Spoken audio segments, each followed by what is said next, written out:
unenge uchitoshingirira kuzobudirira apa mzimu yacho ichinge yakafuratira kutoshingirira uchidikitira apa doro choibikira asi inotozokuchinjira makuva acho chirovera kuitira masadaka mabira midzimu yacho zvichemo zvedu haiterere midzimu yacho haineinesu asi tese tinotiwana Jesu mwana wa Mwari andinamate mudzimu isina skiri mudzimu isina bvira yambokwanisa kuzondipa disease iyo inonzi aipe kaviri mudzimu isina skiri mudzimu isina bvira yambokwanisa rova ngoma ikaitawo mbiri mudzimu isina skiri mudzimu isina bvira yambokwanisa kudyara miti yekuti tiwane mumvuri midzimu haina skiri midzimu munhu wakafa sinokwasonyora wiri midzimu yekuti aizive mangoma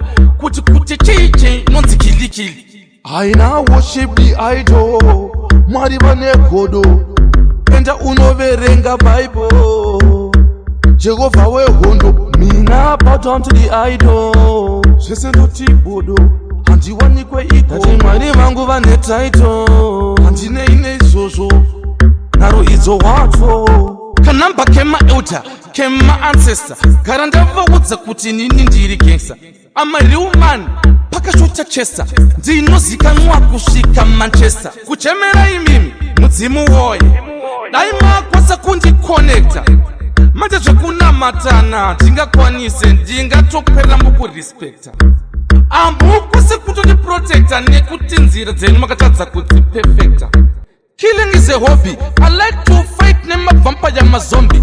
Titori nevalue yezuda re10 US. Kwete kuti zvezvi magodi zvedombi. Mukwenje wekwa seized like a launch. Never try this, don't. Kana kundibata ndine magetsi mu blood. Oh, andiretwe kunge yusa nebond. The type kuti ndinonamata wo God. Manje zvekunamatana ndingakwanise ndingatopera mukuri as a entertainer.